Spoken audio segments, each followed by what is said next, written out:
Hello, this time on Sitrep. We are moving to warfighting readiness as the central purpose of our armed forces.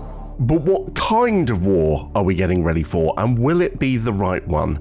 Mike and I talked to esteemed military historian and thinker Professor Sir Lawrence Freedman, who argues that military strategists are shaping their thinking around a fallacy and need a different mindset. We will also test how the UK's latest defence review stacks up against his warnings. The new Chief of Defence Staff who will take charge of our warfighting preparations has been confirmed. We will look at what Air Chief Marshal Sir Knighton brings to the job and why he may be the most powerful CDS yet. And 85 years on from the Battle of Britain, the story of the Luftwaffe is retold from a more German perspective. Sitrep with James Hirst and Professor Michael Clarke. How many times have we said it on Sitrep? The trick is not being ready for the last war, it is being ready for the next one. Yet how often, Mike, do we talk about war as a singular thing when it comes in so many different forms? Yes, it does. And those forms are changing as world politics goes through so many different hoops over the last few years. And you know, we've also, James, said so many times on this programme that the era of European security that we've all lived through in our lifetimes is historically untypical. We shouldn't expect this to be necessarily the norm. And, you know, there are lots of phrases for this. We've had a holiday from history and all that sort of thing. We've had the peace dividend. We've spent it. It was very nice. It's over. You know, whichever way you characterise it, I think we now all are aware that in the 2020s, we and our European neighbours are moving into a very different environment to the one we've grown up in. And I would say it's more like the sort of environment of European security over the last 1,000 years. Yeah, and certainly if there is a single conclusion that sums up the recent Strategic Defence Review, it is that we need to be ready for war in Europe, possibly one that reaches us here in the UK. That was not a new warning, though. It was not a surprise, essentially, that it came to that conclusion. And shortly before the SDR was published, Professor Sir Lawrence Freedman wrote a considered piece for Foreign Affairs magazine titled "The Age of Forever Wars: Why Military Strategy No Longer Delivers Victory." And we wanted to compare his thoughts with the thinking set out by our government. So we are very pleased to welcome back to Sitrep Professor Emeritus of War Studies at King's College London, Sir Lawrence Freedman. Sir Lawrence, good to see you again. Good to be with you. For me, the key to the case that you make in that considered piece comes in the phrase that you use, short war fallacy. You write that military strategists are relying too much on the idea of winning conflicts in days or weeks and not looking enough at the possibility of conflicts that they will have to win over years. Why do you think that is the case? Well, it's very difficult to plan for a long war, to have the capabilities in place for a long war, especially in the West, because we've concentrated on having high-end, very capable systems rather than just going for mass, which is how a lot of the war in Ukraine at the moment is about numbers as much as quality. And if you tell a government, well, I know you want to get this over quickly and win, but actually this could take months, even years, they're unlikely to be very enthusiastic. You want to get your wars over quickly. It's a perfectly reasonable thing to do. The danger is you believe you can and you end up with something much longer. So the point of my argument was not that you necessarily must plan for long wars. I think that's difficult for democracies to do, and it's difficult for democracies, as we've seen, to fight long wars, is that if you're not aware that that's how your short war may turn out, then you could get yourself into trouble. And the basic point, which is not about the length of wars, but is about strategy, is getting your military and political objectives in alignment, is making sure that what you want to do is something you can achieve. So just to conclude the point, if you take Putin as an example, instead of cutting back on his objectives, given the difficulty Russia has faced, reaching them over 3.5 years now. He's expanded his objectives, which makes it almost impossible to end the war, as we've just discovered with the Trump process.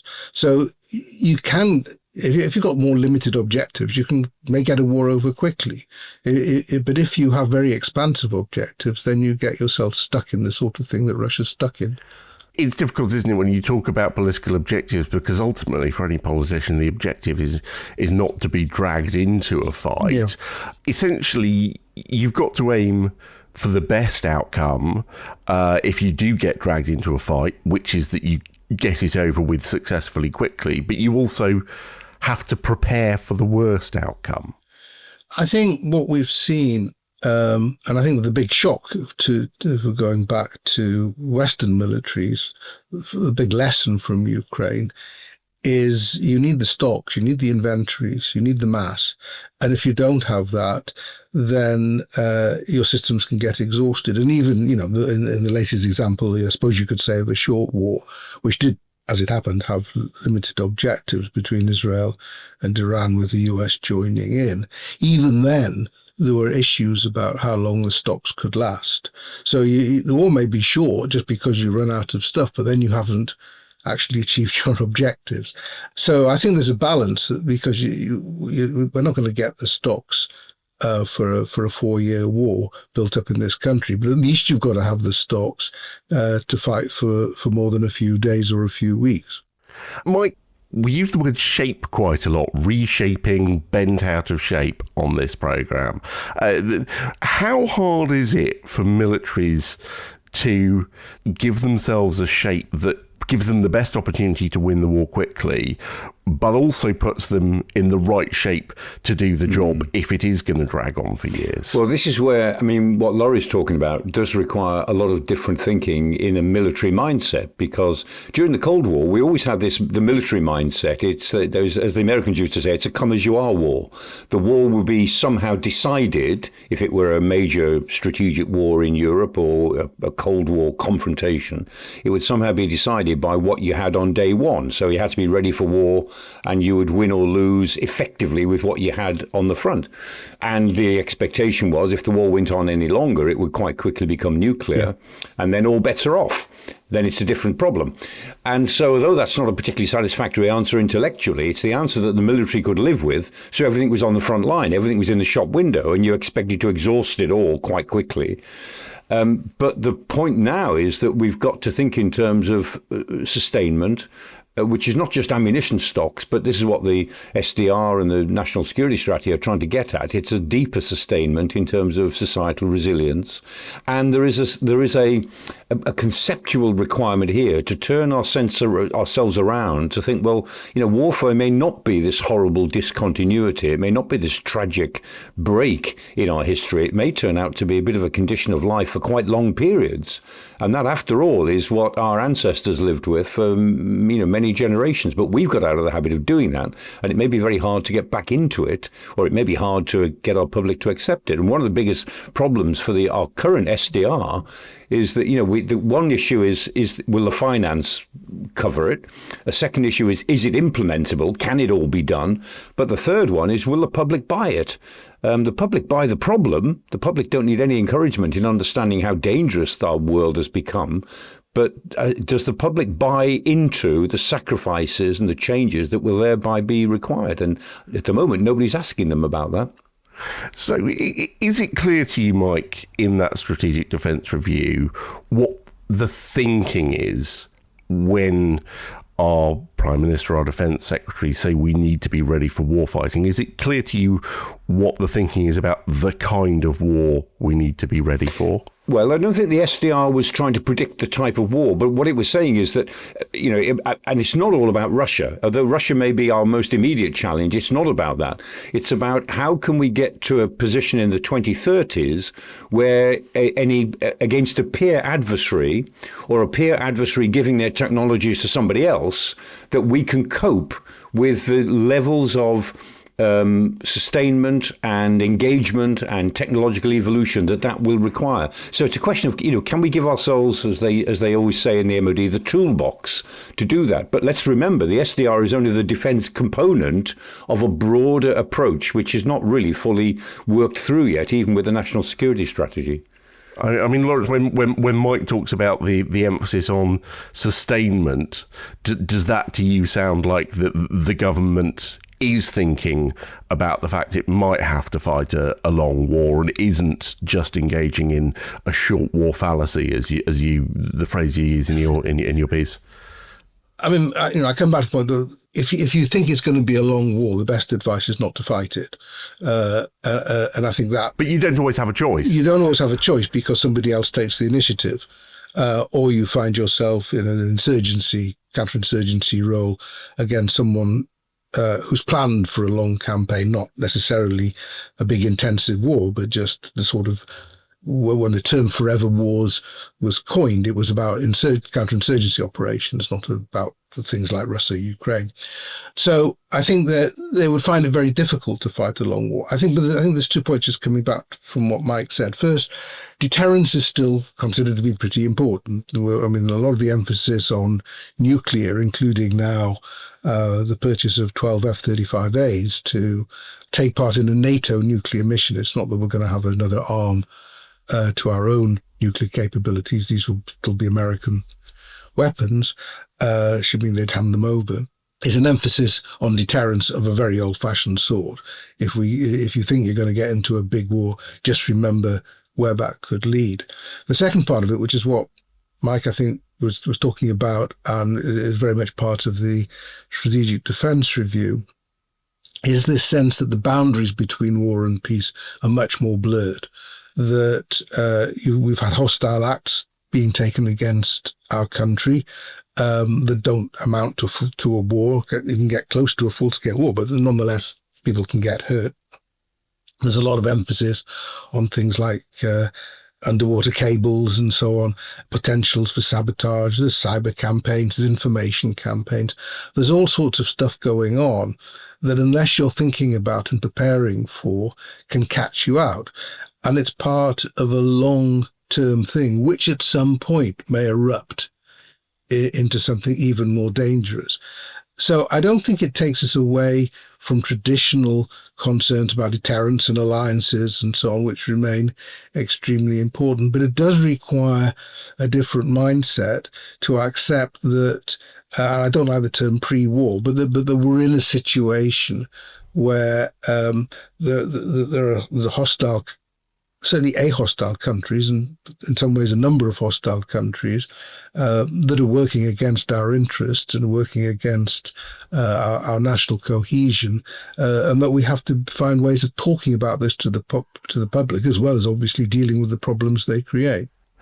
Do you think, because I think that point about nuclear weapons is quite important. I mean, you talk about in the piece about it, the concept being the use of nuclear weapons would bring any war to an abrupt end. We've seen that happen in the one time it's been used.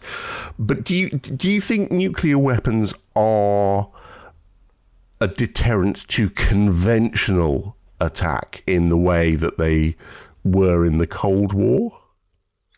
Well, the only evidence we've got so far is yes, in that nuclear weapons, I think, played the role with Ukraine that you would have expected them to play. NATO has not got involved on Ukraine's side in a direct military sense, obviously helping in other respects, while Russia hasn't attacked NATO countries. That's what the theory would tell you would happen.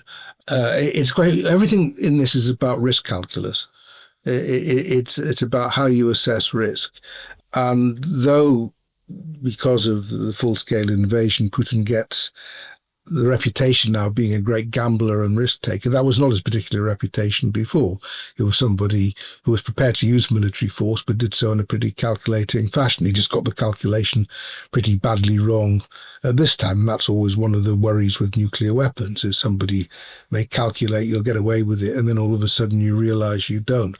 But it's important, it's just always important to keep in mind that the reason during the Cold War we didn't spend even more on defense was because of the assumption that at some point it would go nuclear, and that itself was a good reason not to start. Like when Lawrence talks there about the risk calculus, how does this work in the UK? Are there people constantly refining assessments of what the most likely war we might next face is and how up to the job we are? Or is that the job that you and others did in the Strategic Defence Review and it'll be updated again in 5 years? Well, the idea is always updated, yeah. But there's the Defence Intelligence Organisation are thinking about that all the time. And in a way, it goes back to, the Eisenhower dictum, really, that, plans are useless, but planning is everything. No given plan will ever match the circumstances, but your ability to keep on planning and keep on assessing is absolutely critical to making the adjustments that you need to make. And so I think what the SDR was trying to do was to lay out literally the strategic direction to say this is where we've got to get to in 10 years' time on, as far as we can tell, the available finance. But getting from here to there is something we've just simply got to do. And within that process, we will have to adjust our priorities to do a bit more of this or a bit less of that, or to make a bigger effort to do something else within that general envelope. And we might need to depart from the envelope if things really change in a couple of years' time, as many inside the system think that they will. So that sort of argument that you're talking about actually goes on all the time. The question really is does it filter into the political realm enough? Are our political leaders sufficiently aware of how that is evolving, or do they get taken by surprise now and again by the latest assessments? And I think the answer to that is yes, they do get taken by surprise. Yeah.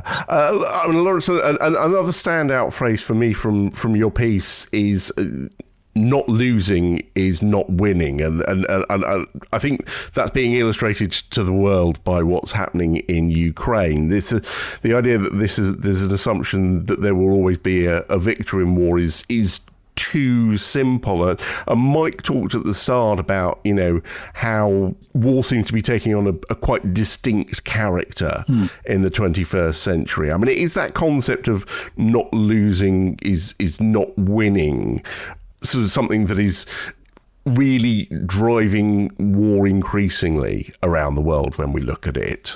Well, I think it's a consequence of failing to get your political and military in alignment.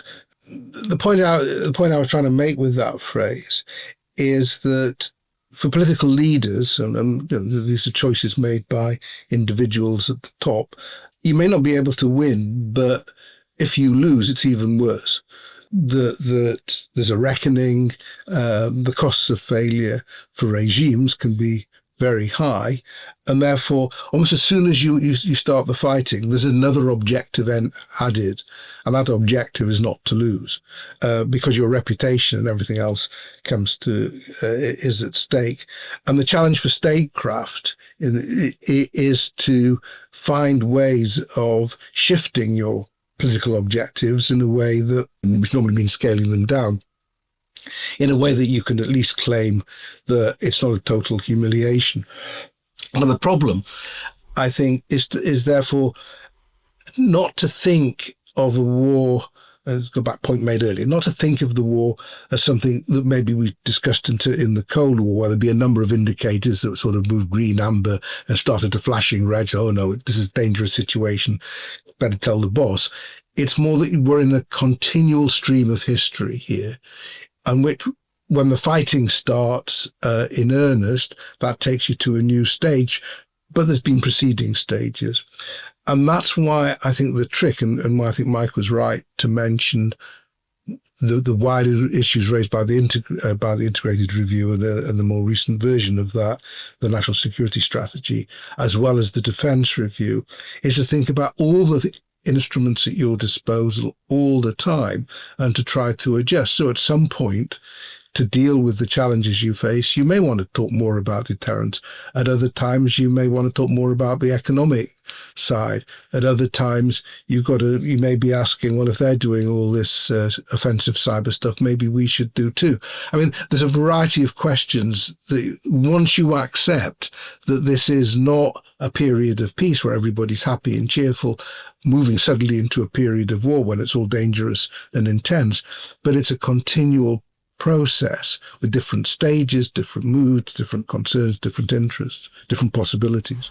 Mike, I saw you nodding quite heavily when Lawrence used the words constant stream there. Yes, I mean, and it reminded me actually of, sometimes in the most dire circumstances, not losing is the best you can do. And I was thinking about Jonathan Fennell's very good book, Fighting the People's War. And he had a great phrase in that, I thought. He said, on its own, in 1939, 1940, Britain could not win a short war, but could not sustain a long one either. And so it just hung on. It hung on until something changed. And the something that changed was in 1941 for the German attack on Russia in June 1941, and then of course the Japanese attack on Pearl Harbor in December, 7th of December 1941, which is a date I always remind Lawrence Freedman of every 7th of December, for reasons that only he knows. But it is his birthday. Right. There are worse things to have your birthday on. I only coincide with the birthday of Mussolini, but there you go. The point about the example that Mike's just given is that Churchill was well aware of the strategic dilemma he faced, and he knew that the answer was the United States. And he started to work from day one on Roosevelt in a way that Chamberlain hadn't done. And famously, when Pearl Harbor happened, he celebrated. So the British Empire would survive, which of course it didn't, but Britain did. And so he worked on it. So the diplomacy was a critical part of the war fighting. And that went through a variety of stages, many of them quite difficult with Lend-Lease and so on and so forth. And I think that's what we need to get over, is that there isn't just a point where you hand over to the military and say, well, you get on with it. And then when you're done, we'll see what we can pick up from the result.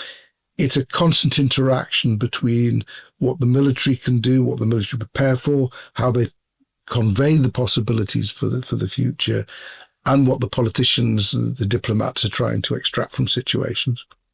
It's what Laurie, in that article that you're quoting, James, that Laurie wrote, it's what I think Laurie called a realistic theory of victory, which is not always military victory, a realistic theory of victory, meaning, or sustainment, whatever it might be, sustaining your political objectives. But a realistic theory is not just a battle plan, it's a lot more than that. Yeah, exactly. Professor Sir Lawrence Freedman, it's been fascinating hearing your thoughts today. I hope we can speak to you again soon. It was a pleasure. Take care. Okay, well, let's talk now about the appointment of the person who will lead our thinking and readiness for war, at least the lead in uniform. Air Chief Marshal Sir Knighton will become Chief of the Defence Staff in September when Admiral Sir Tony Radakin steps down. 37 years experience in the forces. He started out as an aircraft engineer, which made him a first for the top job in the Royal Air Force. Mike, what kind of experience beyond that engineering is he gonna bring to this CDS job? Yeah, a change management, a sort of change manager, somebody who is able to be a COO and a CEO, as well as a warrior, if you see what I mean, in that he's come through the non-pilot school as an aircraft engineer, so he understands the Air Force in different ways to the way operational pilots would understand it. But he is a fixer and a doer, and he's got that, in a way, a bigger breadth of experience, whereas if he'd been an operational pilot, his experience would be very deep within one realm, but actually his experience is pretty wide in a series of realms. So I think that's probably what he most brings to it. And we've talked about this a couple of times before, but it's worth reminding ourselves that CDS role has changed. It means Rich Knighton will be in charge of all three services, plus Strategic Command, which I know this name is being renamed to Cyber and Specialist Operations Command. there is an argument that is the most powerful CDS has ever been in modern times. Yeah, the CDS has been given much more power over the other services. So instead of just chairing, 3 equal chiefs, Army, Navy, Air Force, then the CDS will be able to move resources from one service to another. And the CDS, as we've said before, is one of now a sort of a quad of 4 people. It's not quite a triumvirate. There's 4 in it. So there's the permanent undersecretary, who is the boss of the MOD. There's the CDS, who is the real boss of all of the services. There is the chief of defence materiel, the new person to be appointed, who will be responsible for bringing all the equipment to the services that they need. And then fourthly, the chief of nuclear, since the whole nuclear enterprise, not just the submarines, but everything we do on the nuclear front, needs a separate manager. And those 4 people will have unprecedented powers compared to the past. And it will be a very concentrated top of the shop sort of power structure, which is going in the opposite direction to where the previous reforms we had took us.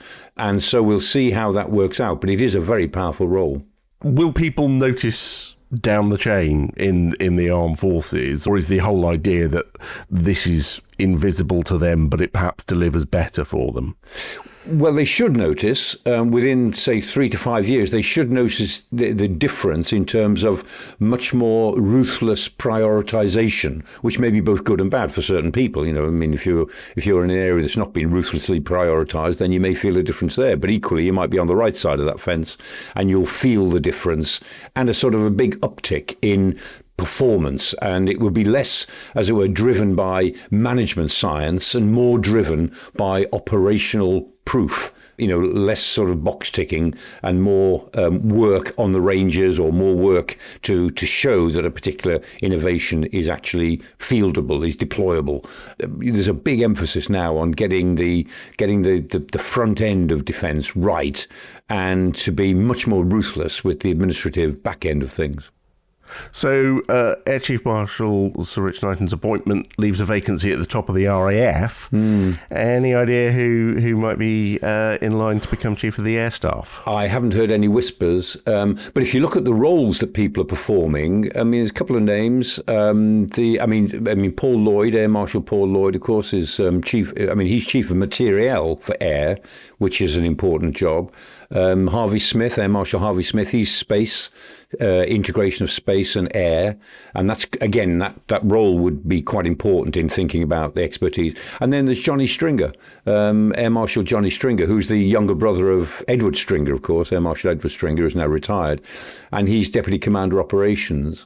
Those are the sorts of roles. These are 3 people who might be in position to move into that slot, but nobody's tipped me the wink on any of those. Just looking at their roles, it seems to me that those are 3 possible names: Paul Lloyd, Harvey Smith, Johnny Stringer.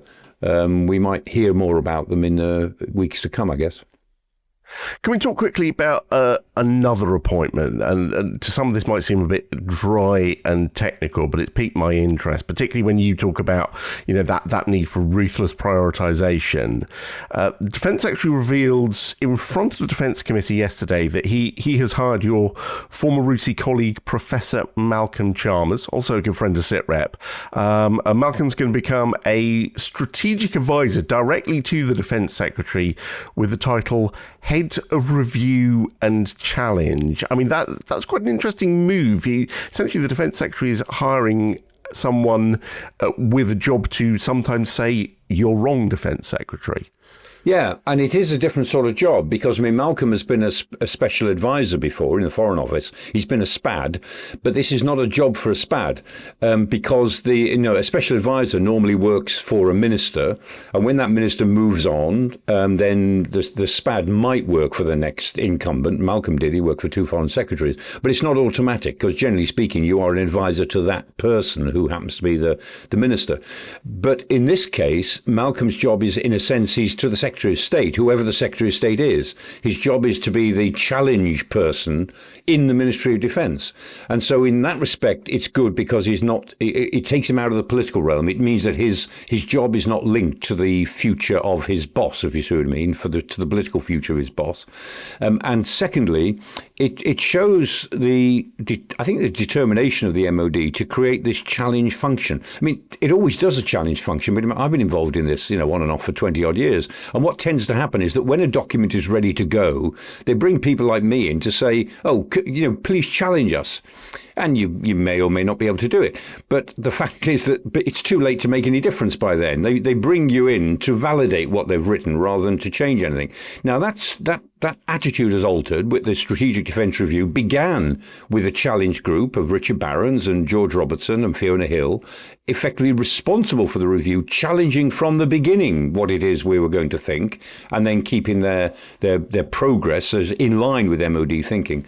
So I think this government has got it the right way round. They're building in a challenge function, not as a later validation stage, but as an early conceptualization stage. And I hope it works. And and as you say, Malcolm's a good friend and a good colleague of mine, and I'm sure he's exactly the right person, because the reason he was a very good research director when I was running RUSI is that he's really good at challenging. He's really good at reading something, looking at it and thinking, I'm not sure about this, or just justify this or justify that. He gives a very good person at creating feedback on written text. Just quickly, you say you hope it works. Do you have much faith that it can deliver better in defence? Is it something you've felt for years has been needed to bridge the gap between main building and the front line better? Yeah, I mean, when I say I hope it works, I hope it becomes part of a bigger movement for early challenge. I mean, the point is, one person, however good he is, can only do so much. But I hope it works in the sense that it's part of a bigger culture change in MOD, which is prepared to challenge early on to really think through the issues before things get too set into bureaucratic lines. And again, I'm not being rude about the MOD as if somehow they're incapable of challenge. That's not the case. But I mean, people in the MOD will react to challenge if it comes early enough. They'll certainly do their best. But if they get started on tram lines and are only challenged in the second half of a project or the later part of a project, there's only a certain amount they can do about it anyway. So I'm hoping that this is the beginning of a bigger move to question early on before things get into their natural bureaucratic tram lines. We're going to watch with interest. Now, finally this month marks the 85th anniversary of the start of the Battle of Britain, the moment that the full force of World War II hit the UK at home. Many histories of that battle have been written, and most of them have come from a very British perspective, and indeed British authors. But a new book from the award-winning aviation historian Dr. Victoria Taylor is drawn from a very German set of viewpoints. Eagle Days uses the contemporary letters and diaries of men who served in the Luftwaffe, not only to tell the story of that service from its secretive beginnings to its ultimate defeat, but also to better understand that former enemy and, crucially, better understand its psychology. The Luftwaffe does come with a chip on its shoulder. It comes from the Luftstreitkräfte, or the Imperial German Flying Service, being defeated in the First World War. And it's not necessarily the defeat per se, it's what happens in the peacetime. It's the stripping away of German military and naval aviation, and this sense of German territory feeling as if it's been stripped away unfairly by the Entente. So this was simmering for Germany's aviators for over 20 years. When you look at that, some of the letters that I've delved into in Eagle Days, that sense of retribution and that kind of putting things to right in their eyes, that is an important means of combat motivation for the Luftwaffe in this period. So when we get to 85 years ago, the start of the Battle of Britain, how did the Luftwaffe's capability in reality compared to the RAF? Because you talked earlier about this almost myth of an unstoppable force. Actually, what was the match at that point? I think it's absolutely vital to recognise that it did seem a dire situation for Fighter Command right at the beginning of the Battle of Britain, because the Luftwaffe had accumulated a lot of operational momentum. They had captured their first major water-ringed country in Norway in Operation Weserübung. But in terms of exhaustion, it's starting to set in. There is this sense of they've already taken quite significant losses to their bomber units. They've taken issues with the Zerstörer, or the destroyer units, the Bf-110s. And importantly, they do get quite a shock over Dunkirk, coming up against an opponent that does have better air parity in terms of training and in technology, particularly in the Spitfire. So in terms of numbers, on a sheet of paper, beginning of July 1940, it does look quite dire for the RAF. But the thing is that British aircraft production kicks in so quickly that is closer to about 1,000 fighters apiece once we get into August 1940. So I think it's really a testament to how quickly Britain galvanised, and the fact that it's so often presented as being on the back foot. But actually, this was a modern professional air force that was responding to the threat. So you mentioned earlier the letters, and you talked about what was in the minds of some of those men serving in the Luftwaffe at this point. I mean, was it primarily those letters and diaries that enabled you to tell this story from this German perspective? It was, yes. This was incredibly important to me in Eagle Days, because the thing is, we've so often relied on post-war memoirs and military studies that involved former Luftwaffe veterans. And of course, they are authentic and they are such important primary sources in terms of encapsulating their feelings. But there is room for myth and misinformation and trying to, of course, present themselves in a favourable light. It's like with General de Flieger Paul Deichmann, for instance. He says that sea lion's only an idea. But when you look at the extent to which the Luftwaffe and indeed the Wehrmacht in general had prepared for sea lion, even if they were never fully committed on it, they are looking at it to the point of signposts. They know the signposts have been changed around in Britain in case the Germans land.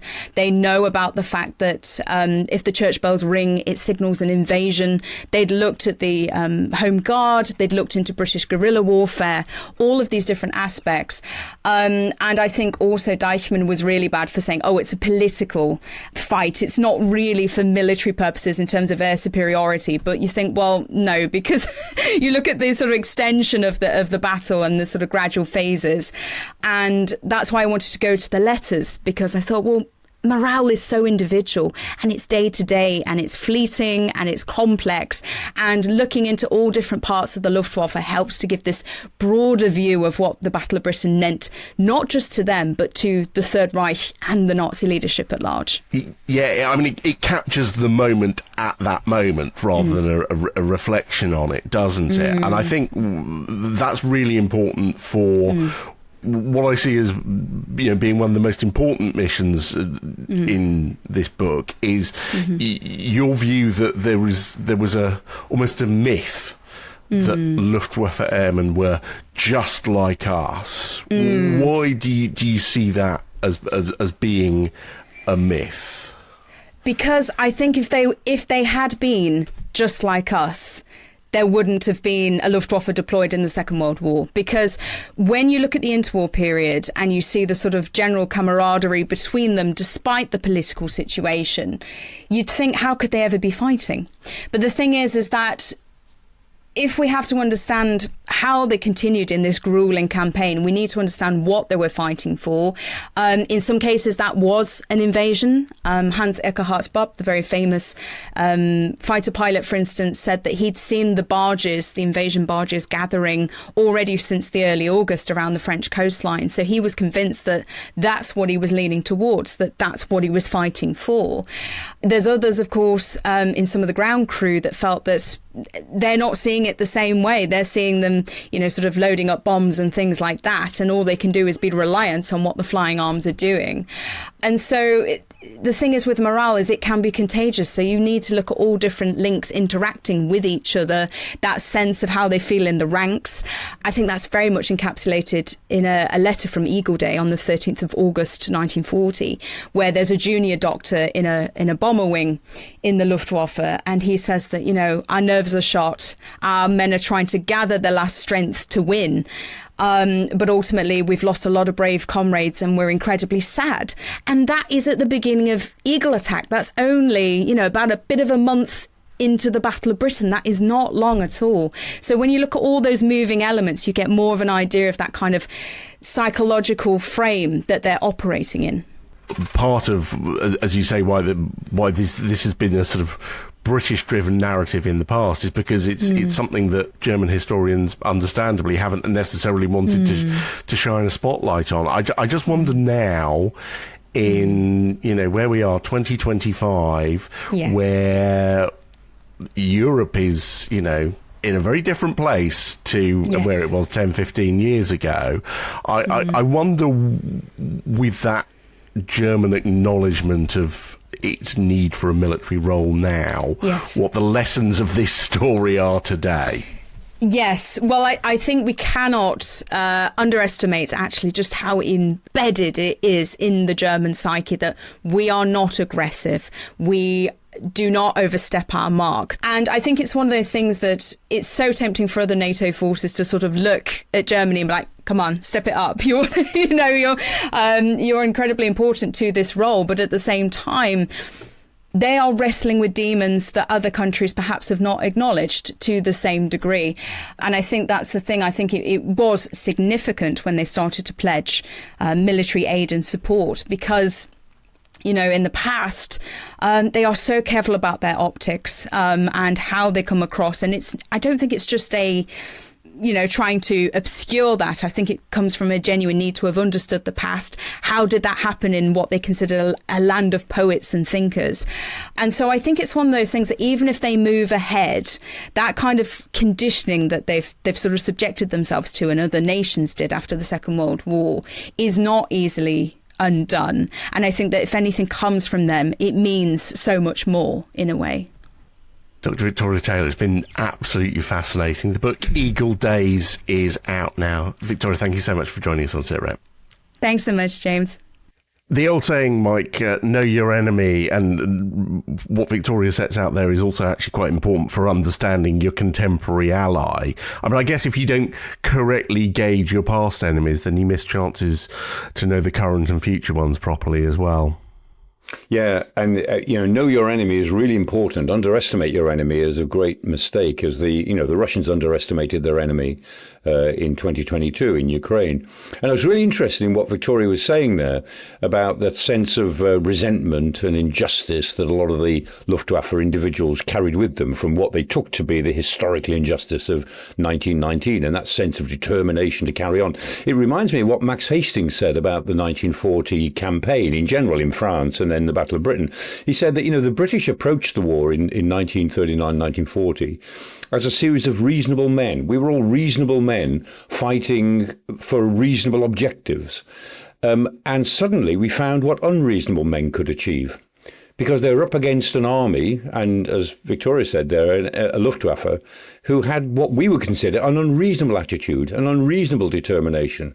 And they achieved quite a lot with that, because we underestimated how determined they were to conduct this war, which took everybody by surprise. At least the victories of it took everybody by surprise. How could they be so successful so quickly throughout 1940? And the reason was because they were so determined. They were unreasonable. Yeah, drive and belief, almost as important as hardware. And actually, a lot more of that comes out in my conversation with Dr. Victoria Taylor. The full thing is in an extra edition of the Sitrep podcast, which is online now. Also, if you haven't caught it already, Mike and Victoria did a deep dive into the story of Hugh Dowding, who led the RAF through the Battle of Britain. That was for Mike's series Great British Battle Commanders last year. You can watch that on the Forces News YouTube channel, or you can listen by searching Great British Battle Commanders wherever you get your podcasts. Good to see you this week, Mike. Thank you very much. Kate Jabot will be back with Professor Michael Clarke for another Sitrep next Thursday. I will be with you again in a couple of weeks. Until then, from me, James Hirst, thanks for joining us. Bye-bye.